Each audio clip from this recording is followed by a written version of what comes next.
할렐루야, 반갑습니다. 우리 옆에 있는 분 같이 인사하겠습니다. 반갑습니다. 은혜 많이 받으시길 바랍니다. 또 가정에서 또 예배를 드리신 모든 사랑하는 주의 자녀들에게 또 하나님의 성령의 은혜가 있기를 축원합니다. 오늘은 기도하는 신앙 5번째 시간이죠. 우리 뻔뻔하고 끈질긴 기도라고 하는 제목으로 말씀을 한번 나누도록 하겠습니다.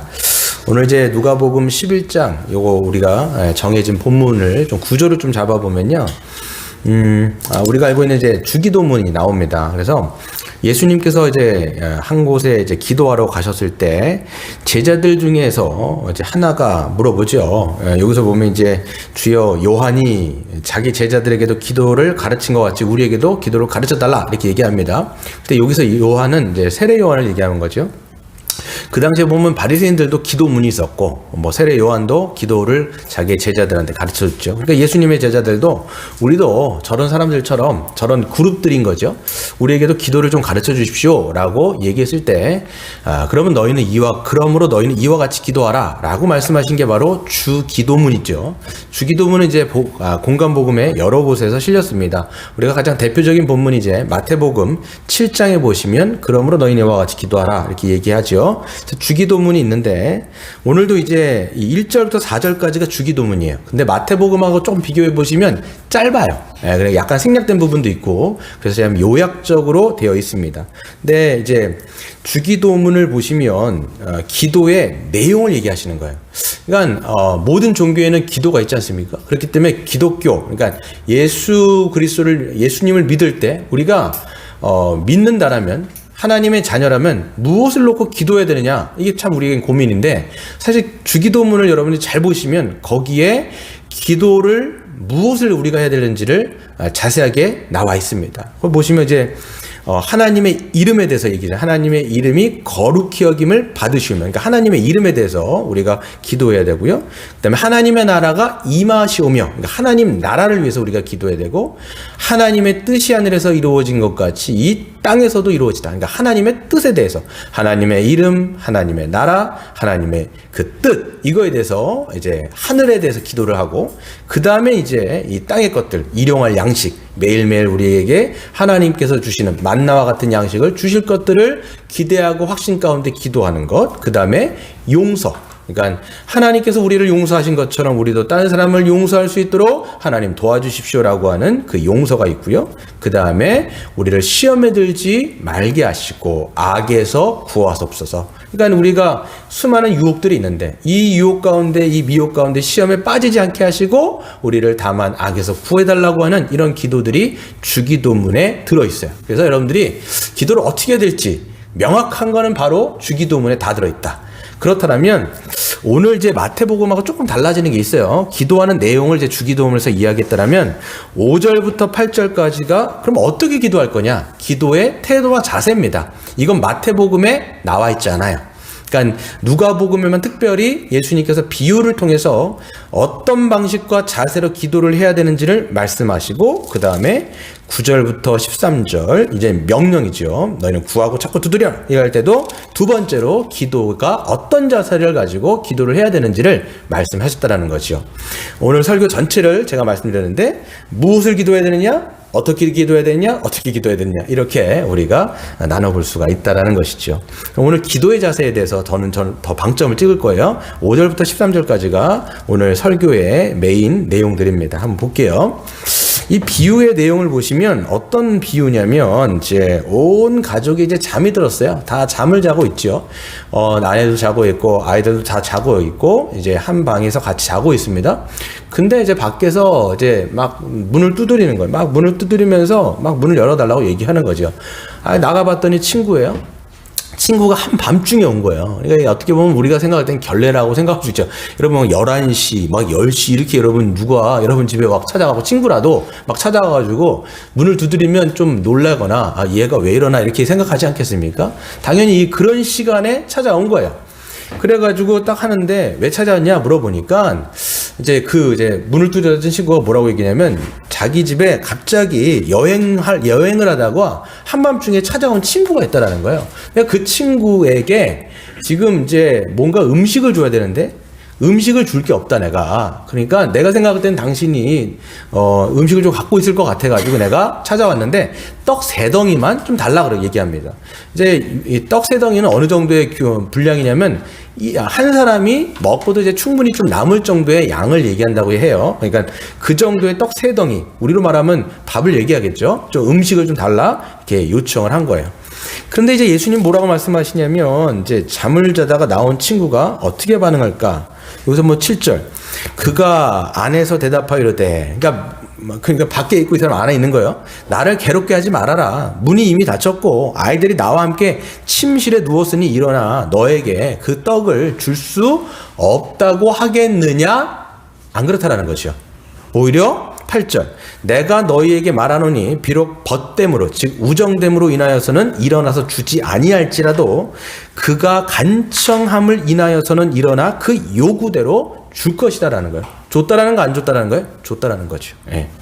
이 얘기를 지금 주님께서는 이 비유를 통해서 우리가 어떤 기도할 때 어떤 자세로 해야 되는지 어떤 태도로 해야 되는지를 말씀해 주시는 거예요. 근데 지금 좀 이걸 이해를 해야 되는데 그 당시 문화적인 배경을 좀 이해를 해야 이거를 조금 수월하게 좀 이해할 수 있습니다.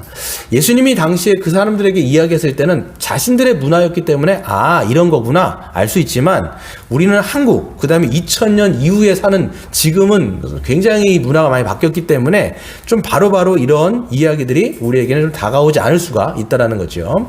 문화적인 배경을 좀 살펴보면요, 그 당시 이제 중동 지역이에요. 중동 지역의 유대인들의 문화인데요. 첫 번째는 당시는 오늘처럼, 그 당시에는 오늘처럼 음식을 쉽게 구할 수가 없었습니다. 예, 그렇죠?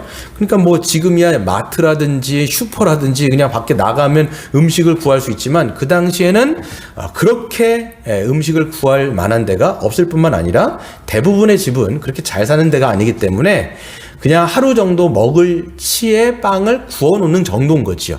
그러니까 이 사람은 친구가 갑자기 왔는데 자기네 집에 음식이 없는 거예요. 그러다 보니까 그냥 음식이 있을 거라고 생각되어지는 자기 이웃의 친구에게 가갖고 요청을 했다라고 생각할 수 있습니다. 그 다음에 두 번째는요, 당시의 접대 문화는요, 손님 접대를 얘기하는 거예요.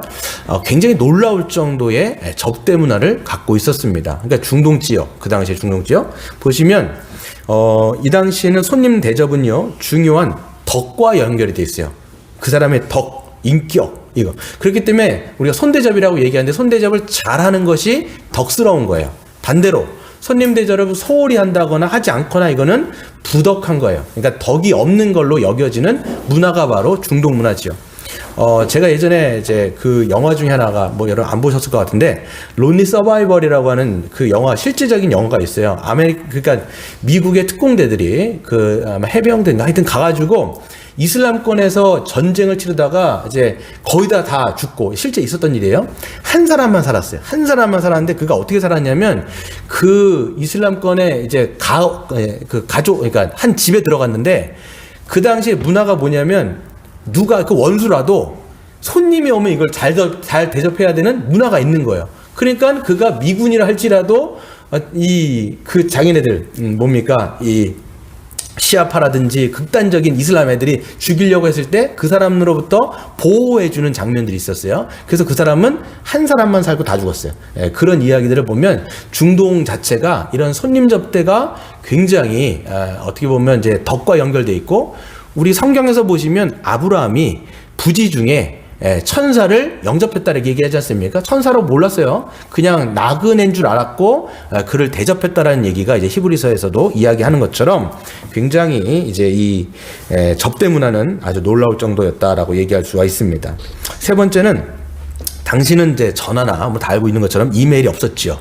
그러니까 뭐 여행을 하다가도 이거 연락처가 없으니까 갑자기 갈 수가 있는 거예요. 게다가 호텔이 있는 것도 아니고 뭐 여인숙이 있는 것도 아니고 뭐 여관 같은 거는 간혹 있었지만 이게 일반적이지 않았기 때문에 밤중에 간다 할지라도 이거는 지금 우리가 생각하는 것만큼 큰 결례는 아니에요. 우리가 생각할 때는 여러분 11시에 뭐 이렇게 찾아오면 이거 미쳤나 이렇게 생각하는데 그때는 그 정도가 아니라 그럴 수도 있다라고 생각되어지는 정도였다라고 얘기할 수가 있는 거죠. 네 번째는 이제 당시의 가옥 구조를 좀 얘기할 수 있는데요. 일반적으로 이 가옥 구조는 이제 방이 원룸이었어요. 유대인들 가옥을 보시면 이게 뭐 1층, 2층 이렇게 되어 있을 수 있는데 1층이 대부분 있죠. 여기에 보면 그 한 방에 한 가족이 한 큰 침대에 큰 이불을 덮고 아내도 그렇고 애들도 그렇고 같이 자는 거예요.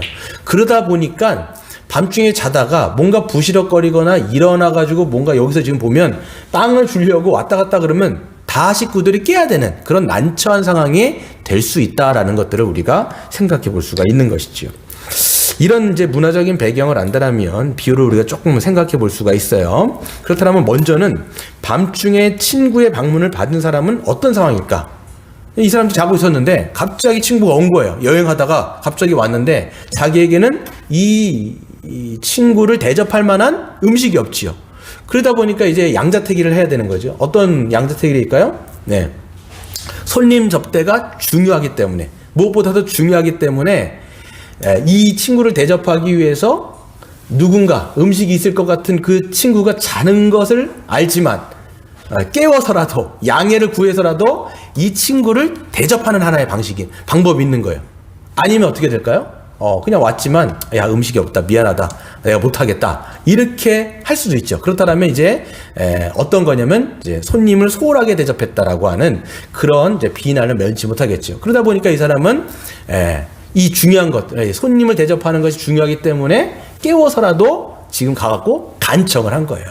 그래갖고 한두 번 부른 게 아니에요. 지금 보니까 문 밖에서 계속 두들기면서 나올 때까지 누구누구야 계속 이랬던 것 같아요. 지금 상황을 보니까.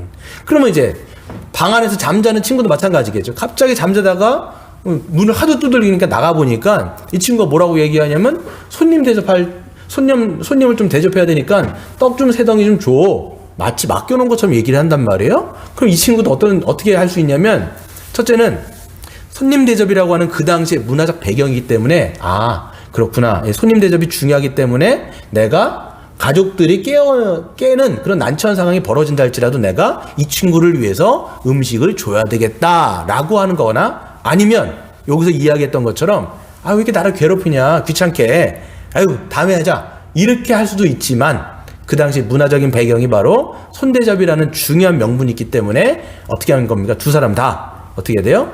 그 한 사람은 마치 맡겨놓은 것처럼 간청했고 이 사람도 그 간청함 때문에 여기 이제 단어가 이 간청함이 굉장히 중요한 단어인데요. 이 간청했기 때문에 그 간청을 들어줬다라는 거예요. 한 가지에서 보면요. 오늘 이제 여러분들이 이제 요 단어를 하나 주목해 보세요. 8절에 뭐라고 돼 있어요? 간청함이라고 돼 있죠. 네가 내 친구이기 때문에 들어주는 게 아니라 당신이 그 간청함 때문에 내가 들어주는 거야. 이렇게 얘기하면서 떡생이 동리를 준 거예요. 여기서 이제 간청함이란 뜻이 뭐냐라고 했을 때 예전 개역 한글 성경에 보면 이게 간청이 아니라 강청으로 번역이 되어 있어요. 강청. 이 강청이란 뜻이 뭐냐면 한국 사전에 보면 무리하여 억지로 청하는 거예요. 예. 그러니까 막 상대를 끈덕지게 막 괴롭혀가지고 계속 강청, 억지로 막 하는 거예요. 내가 괴롭히든 어떻게 해갖고 막 강청을 해가지고 그 사람에게 얻어냈다라는 거예요. 그럼 이걸 우리에게 기도의 자세로 지금 예수님께서 말씀하신다라면 강청기도 예전에 우리가 많이 들었잖아요. 하나님을 막 괴롭히는 거예요. 막 들어줄 때까지 그냥 막 들어줄 때까지 막 가고 막 설득하고 막 해가지고 결국 막 받아내는 거지요. 이거는 맞지가 않아요. 왜냐하면 하나님 어떠신 분입니까? 은혜가 풍성하고 사랑이 많으신 자비하신 하나님 아닙니까? 그런 때 막 우리가 막 어떤 것을 막 강청해야 막 들어준다? 이건 좀 맞지 않아요. 그렇기 때문에 번역본에서 바뀐 거예요. 강청이 아니라 간청으로 바뀐 거예요. 간청은 뭐예요? 간절히 청하는 거죠. 근데 이것도 뉘앙스가 별로 살지 못합니다. 그래서 영어 성경 같은 데 보시면 영어 성경을 어떻게 번역이 되어 있냐면 뭐 NIV라든지 킹제임스라든지 ESV는 다 boldness 하나는 이 shameless, audacity 이렇게 번역되는 게 한마디로 얘기하면 뻔뻔함이에요. 뻔뻔함, 당당함, 담대함. 하나는 킹제임스 같은 데는 부끄러움 없이 뻔뻔한 태도. 한마디로 어떤 태도라는 거예요 지금? 그 간청이 어떤 태도로 지금 요구한 거예요? 마치 맡겨놓은 것처럼 당당하게 좀 줘요. 이렇게 얘기한 거예요 지금. 그랬더니 그 당당하게 했던 그 요구 때문에 들어줬다라고 얘기하는 거죠. 이게 뭐냐면 한밤중에 자고 있는 친구에게 가서 떡을 빌리는 것은 민망한 상황일 수 있지만 손님을 대접한다라고 하는 더 중요한 명분이 있었기 때문에 부끄러움 없이 당당하고 오히려는 뻔뻔한 태도로 마치 음식을 맡겨놓은 것처럼 음식을 달라고 요청한 거라는 거예요. 여러분 이걸 여러분 기억하셔야 돼요. 구조가 하나님이 이것들을 너희들이 기도하라. 그러니까 기도의 내용을 알려주셨어요. 주기도문이라고 하는 우리에게 명분, 하나님의 약속, 그러니까 그 약속이 우리가 있다라는 걸 알기 때문에 이것이 우리에게 명분이 되는 거죠. 그렇기 때문에 하나님 앞에 우리가 어떻게 보면 당당하게 부끄럼 없이 그것을 기도하는 것이죠. 여러분 오해할 수 있는 게 뭐냐면, 그러니까 우리가 원하는 것을 막 뻔뻔하고 당당하게 우리가 요구하는 것, 이걸 하나님 들어줘야 되지 않습니까? 이게 아니라는 거예요. 하나님이 약속하신 약속의 말씀이 있다라는 거예요. 이게 주기도문 앞에 있는 거잖아요. 그리고 성경에는 수많은 하나님이 약속하신 내용인데 그게 우리의 명분이 돼서, 이게 이 기도의 태도는 뭐냐면, 이 기도는 주님이 하시겠다라고 약속하신 것을 주님이 하시도록 주님께 당당하고 뻔뻔하게 요구하라는 거예요. 이것이 이 비유의 강조점인 것이죠. 그러므로 주님이 가르쳐 주신 대로 기도할 때, 그리고 주님의 약속을 따라 기도할 때 우리는 믿음의 확신을 가지고 뻔뻔하고 당당하게 주님께 간구할 수 있는 거예요. 마치 맡겨놓은 것처럼. 그러니까 그 사람이 명분이 있었던 것처럼 우리도 명분이 있는 거. 어떤 명분이 있냐면 하나님이 약속한 게 뭐예요? 내가 할 거야. 그러니까 너희는 이거를 좀 구해라. 주기도문에서 하나님의 이름, 하나님의 나라, 하나님의 뜻, 이걸 이미 성경에서 약속했잖아요. 그러니까 이걸 명분이 됐기 때문에 하나님 이거 하신다라고 말씀하셨잖아요. 이거 우리에게 주신다고 약속했잖아요. 그렇기 때문에 이것이 우리에게 명분이 되어서 어떻게 보면 하나님 해주십시오, 빨리 이거 주십시오라고 우리는 명분 있게 구할 수 있다라는 거예요. 그래서 우리가 뭘 알아야 되냐면 주기도문을 통해서 하나님의 뜻이 무엇인지를 자꾸만 우리가 아는 것이 중요해요. 그러니까 우리의 어떤 것을 계속 구하는 게 아니라 하나님의 뜻이 뭘까? 하나님이 우리로 하여금 원하시는 게 뭘까? 성경에 사실 다 있거든요. 그거를 통해서 우리의 기도를 자꾸만 조금씩 수정해 나가는 것들이 참 필요하다라는 생각이 듭니다. 두 번째 자세는요. 그 다음에 이제 예수님께서 말씀하시는데 이제 명령을 하세요. 비유 다음에 명령인데요. 주님은 이제 비유에 이어서 9절부터 10절에 보시면 이렇게 말씀하죠.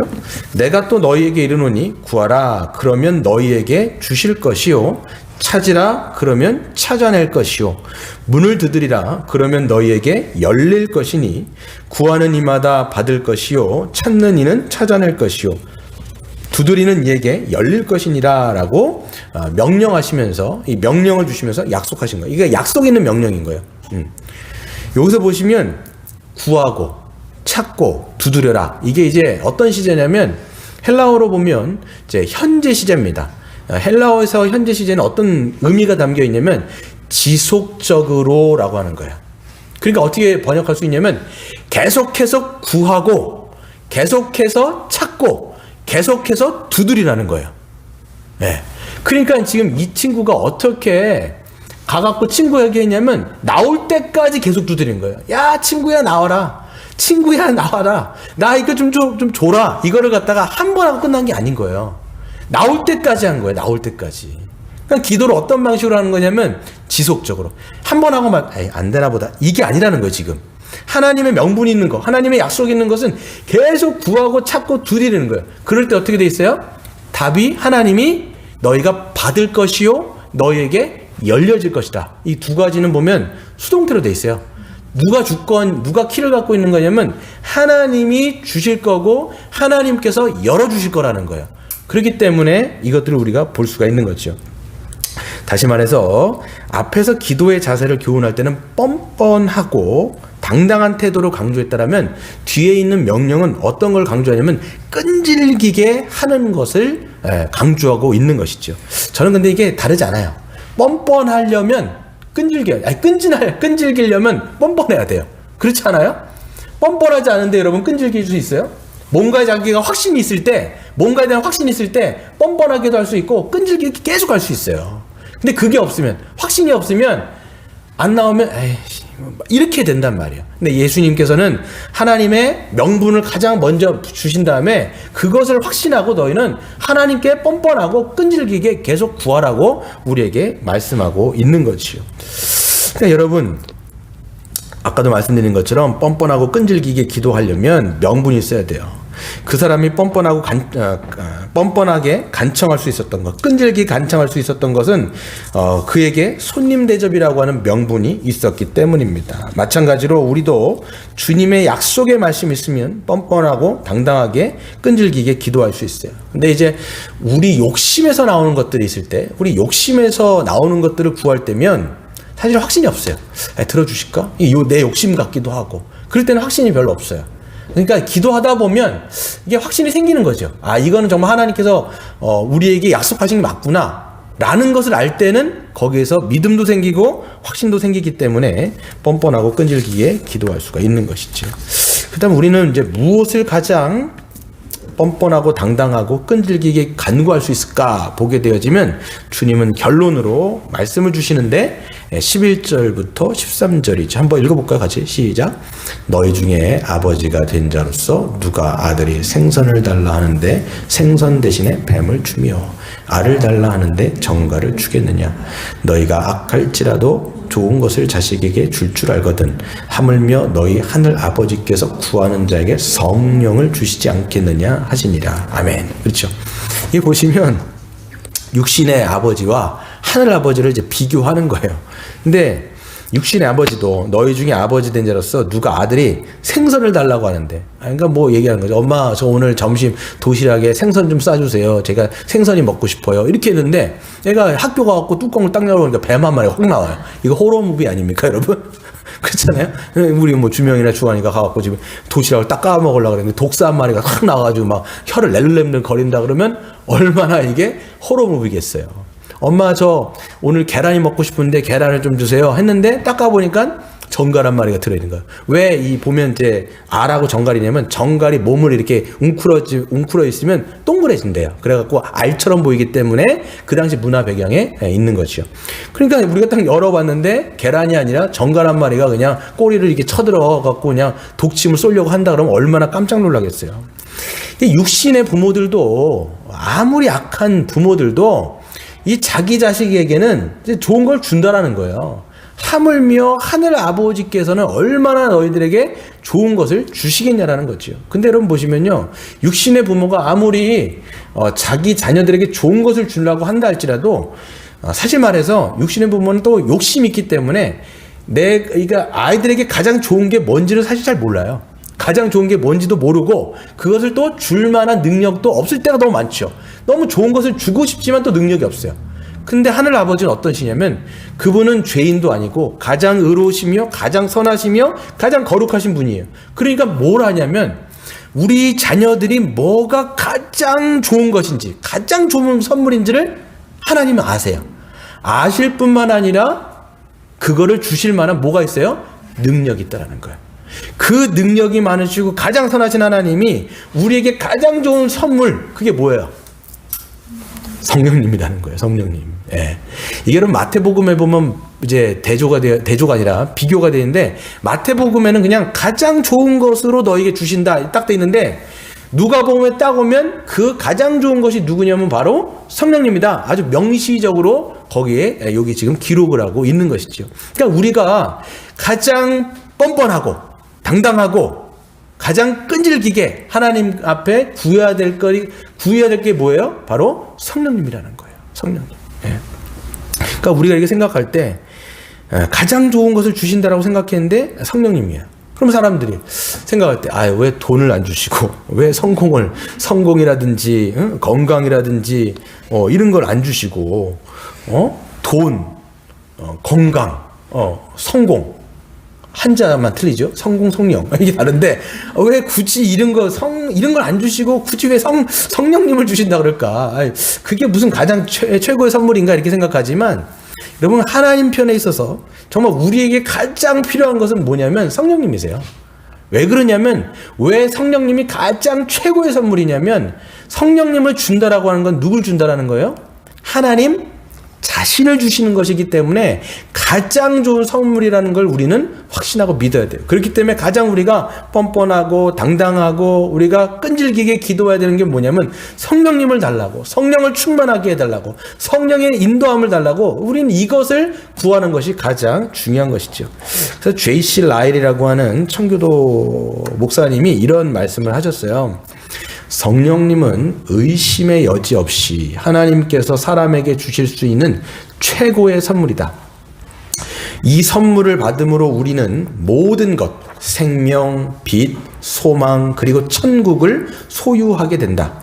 이 선물을 받음으로 우리는 하나님 아버지의 무한한 사랑과 성자 하나님의 죄를 씻어주시는 보혈, 그리고 복되신 삼위 하나님과의 완전한 교제를 누리게 하신다. 이 선물을 받음으로 우리는 이 세상에서 하나님의 은혜와 평강을 누리고 내세에서는 영광과 존영을 누릴 것이다 그랬어요. 그러니까 여러분, 성령님을 받았다고 하는 것은 이 현세와 내세에서 가장 큰 축복을 받은 것이고 가장 큰 선물을 받은 게 성령님이에요. 그러니까 우리가 간절히 구하는 게 뭐냐면, 여러분, 성령님을 구하면 성령님이 하나님께서 주시겠다라고 약속한 가장 명확한 약속이 바로 성령님이에요. 그러니까 여러분, 사도행전 가시 보시면 뭐예요? 약속하신 성령이라고 돼 있어요. 그래서 약속하신 성령, 하나님이 약속한 가장 명백한 선물이 바로 성령님이에요. 그리고 성령을 받게 되어지면 어떻게 되냐면, 어떤 일들이 벌어지냐면 하나님의 뜻이 무엇인지를 더 명확하게 알 수가 있어요. 그래서 여러분, 우리가 성령님을 받을 때 J.C. 라일이 얘기한 것처럼 성령을 받을 때 하나님의 사랑이 무엇인지를 알게 돼요.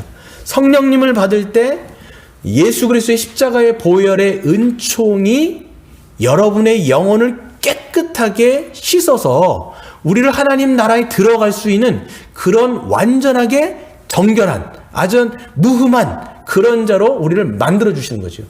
어제 거의 밤중에 뭔가 이제 얼굴을 좀 씻으려고 물을 틀었는데 갑자기 수도꼭지 여기 뭐 이 필터가 탁 빠지면서 거기에서 이 모래가 툭툭 떨어지는 거예요. 이게 막 모래 같은 게.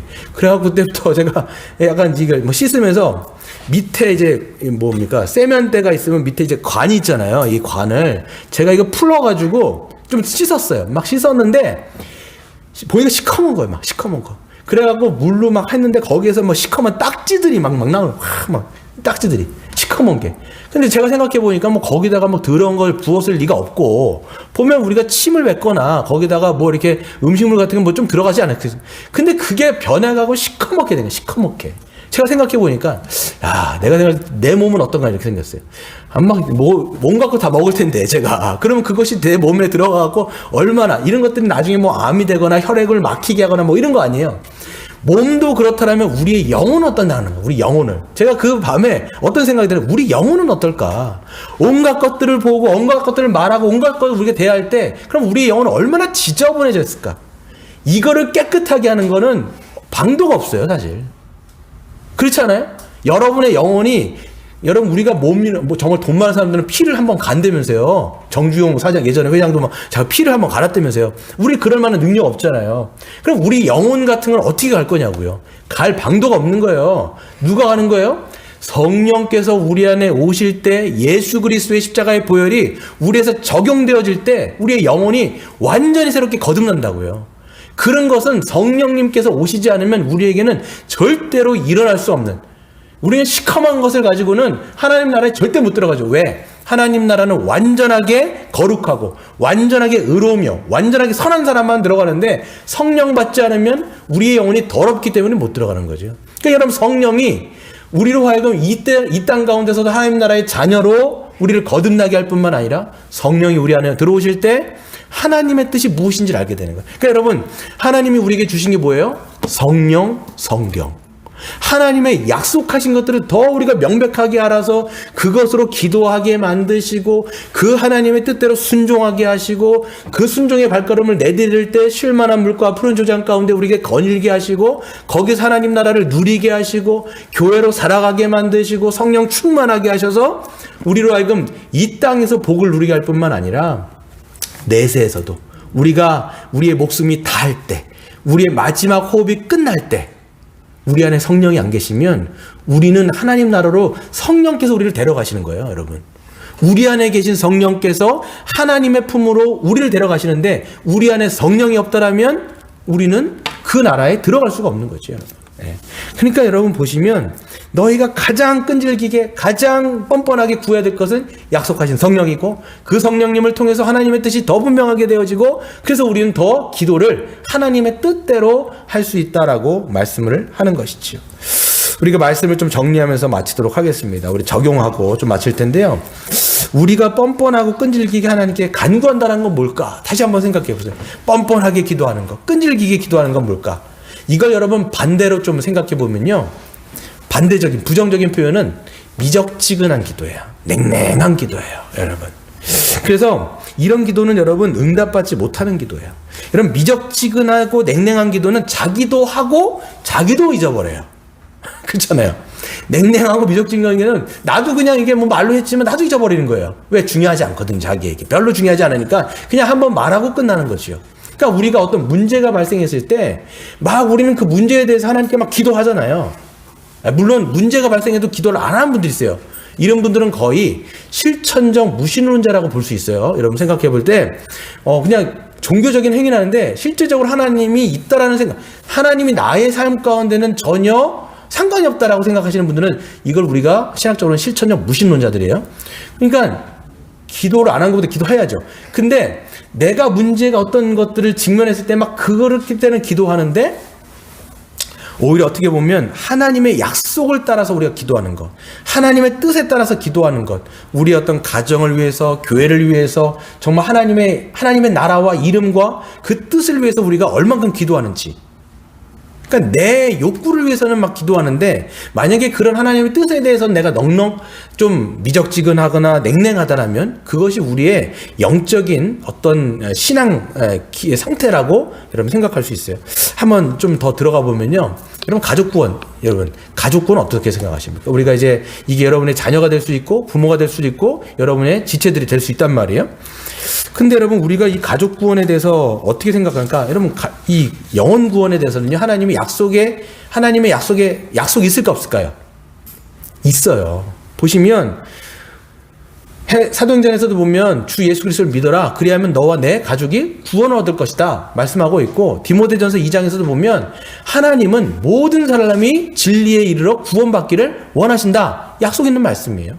근데 우리가 그 약속이 있음에도 불구하고 어떤 우리가 가족에 대한 구원에 대해서 그냥 미적지근한 태도. 어떤 태도냐면 구원을 해주셔도 되고 뭐 안 해주셔도 되고. 그러니까 이게 뻔뻔하게 끈질기게 기도가 안 되는 거예요. 그냥 어떤 태도냐면 해주시면 좋고 안 해주셔도 뭐 어쩔 수 없고 이러다 보면 그냥 이거는 우리가 이 가족에 대해서 구원을 해야 되는데 이런 간절한 마음은 거의 없다라고 보셔야 돼요. 그러니까 내 생각은 우리가 그렇지 우리 아버지, 뭐 우리 어머니, 우리 자녀들 해야 되는데 근데 이게 그냥 별로 그렇게 중요한 상태가 아닌 거죠. 왜? 그냥 딱 봤을 때 그냥 잘 먹고 잘 살고 있고 그냥 대부분 괜찮게 살아가고 있기 때문에 그 영혼 구원에 대해서는 별로 우리가 생각이 없더라면 이거는 약속의 말씀을 가지고 뻔뻔하게 끈질기게 기도하지 않는 거예요. 이건 미적지근한 태도, 냉랭한 기도, 응답받지 못하는 기도예요. 이게 사실. 예.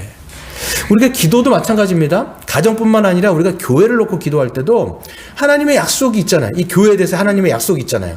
예. 그렇기 때문에 우리가 이 지체들을 놓고 영적인 성숙이라든지 또 예배가 더 뜨거워지든지 또 이 양육을 통해서 더 우리가 영적 성장을 위해서 기도하는 것. 제가 금요 기도 합주회라고 여러분 올려드리잖아요. 그러니까 여러분 이런 것들을 보면서 여기 안 나오셔도 돼요. 나올 수 있으면 나오지만 안 나오셔도 집에 가서라도 여러분들이 그걸 보면서 이 공동체를 위해서 기도해야 되는데 여러분 혹시라도 제가 올려놨는데 그걸 자체도 안 봤다. 그 여러분 회개하셔야 돼요. 진짜로. 이게 자체를 아예 보지도 않았다. 회개하셔야 돼요. 왜냐하면 우리가 정말 한 몸이고 한 지체라면 하나님의 뜻이 무엇인지 안다라면 이것을 가지고 우리가 수시로 읽어보면서 여기 나오지 않는다 할지라도 여러분 일상에서도 이것 가지고 우리가 기도할 수 있는 거죠. 가정을 위해서, 교회를 위해서, 여러분의 직장도 마찬가지예요. 직장에서도 하나님께서 나를 통해서 어떤 영광을 드러내실까? 하나님께서 나를 통해서 어떻게 이 직장에서 정직하고 성실하게 일하기를 하실까? 또 사람들에게 어떤 영향력들을 끼쳐주실까? 라는 것들을 우리가 계속 끊임없이 기도하는 것이죠. 그렇기 때문에 여러분 그 조지 밀러의 이야기를 하나 말씀드리고 좀 마칠 텐데요.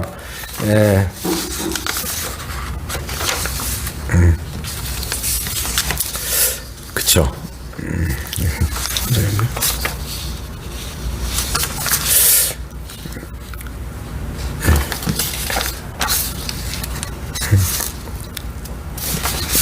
한 장이 빠져. 네. 그 조지 밀러, 그 뻔뻔하고 끈질기게 기도했던 사람, 여러분 생각하면 누가 있을까요? 아까 말씀드린 것처럼 조지 밀러. 여러분 뭐 그런 책은 안 읽어보셔서라도 뭐 제목은 들어보셨을까요? 뭐가 있죠? 5만 번 기도 응답받은 사람. 이렇게 우리가 알고 있단 말이죠. 이 조지 밀러가 이제 기도를 많이 했어요. 어떤 그러니까 이 사람이 뻔뻔하고 끈질기게 기도한 거는 다 이유가 있어요. 명분이 있었거든요. 왜? 하나님의 약속을 믿었고 그 약속을 분명히 하나님이 응답하신다는 걸 믿었기 때문에 고아원 원장이었잖아요. 이 사람이 그러다 보니까 이 고아들은 막 이제 굶어야 되는 것 가운데 있는데 약속은 있으니까 하나님이 주기도문에 보면 뭐라고 돼 있어요? 일용할 양식을 주신다라고 하나님 하시지 않았습니까? 하나님 응답해 주십시오 했더니 그렇게 기도 응답되고, 그리고 조지 밀러가 가장 오랫동안 기도했던 게 거의 60년 가까이 기도했던 사람들이 있어요. 그게 뭐냐면 자기 친구들인 거예요. 자기 5명의 친구들이 있는데 그 친구들의 구원을 위해서, 그러니까 항상 조지 밀러가 뭘 생각했냐면 정말 이게 하나님의 뜻인가를 놓고 늘 생각하면서, 그러니까 한 손에는 말씀 그리고 한 손에는 기도문 이렇게 있는 거예요. 그러면 이 두 가지를 생각하면서 늘 기도했는데 이 친구들 5명을 위해서 기도한 거예요. 그랬더니 한 명은 1년 6개월 만에 예수 믿고 이제 하나님께로 돌아왔어요. 그 다음 한 사람은 5년 있다가 두 번째 사람이 돌아왔어요. 세 번째는 이제 12년 만에 그가 예수를 믿고 돌아오는 거예요. 근데 네 번째, 5번째가 안 돌아오는 거죠. 거의 52년 동안 기도를 했는데 안 돌아오는 거예요. 그러니까 여러분 친구들 중에서 징글징글한 사람 있잖아요. 여러분 가족 중에도 징글징글한 사람도 있잖아요. 안 돌아와. 그러니까 이 조지 밀러가 이제 거의 자기가 이제 죽을 때가 된 것을 좀 직감하고 한 번은 이제 설교를 준비하는데 정말 자기의 진액을 짜듯이 설교를 준비해가지고 예배 때 설교를 한 거야. 근데 그때 그 설교를 듣고 네 번째 사람이, 그 친구가 설교에 감복을 받고 그 다음에 믿음으로 예수께로 돌아오는 거예요. 그럼 마지막 누가 남았어요? 5번째. 정말 징글징글한 사람이 한 명 남았는데 끝까지 안 돌아오는 거예요. 언제까지 안 돌아왔느냐? 조지 밀러가 죽을 때까지 돌아오지 않은 거예요. 그러니까 사람들이 얘기하는 거예요. 아, 조지 밀러도 기도에 응답받지 못한 게 있구나라고 얘기를 한 거죠. 근데 그 사람이 이제 마지막 사람이 조지 밀러의 마지막 장례식에 왔는데 그 얘기를 들은 거예요. 조지 밀러가 당신을 위해서 52년 동안 기도를 했다라는 것을 그때 알게 되었고, 그때 그 얘기를 듣고 그가 예수를 믿게 되었고 그 다음에 회심하게 된 거죠.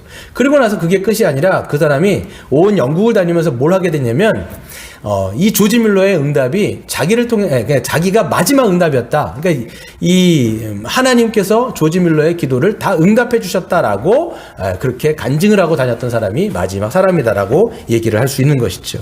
여러분 말씀을 마칠 텐데요. 우리도 마찬가지죠. 여러분 어떤 거에 대해서 여러분들이 이 기도를 여러분 하고 있는지, 하나님의 약속이 무엇인지를 여러분 우리가 분명히 안다라면 어떻게 해요? 뻔뻔하게 그리고 끈질기게 그것을 하나님께 명분이 되어서 하나님 앞에 기도함으로써 응답받는 저와 여러분 되시기를 주의 이름으로 축원합니다.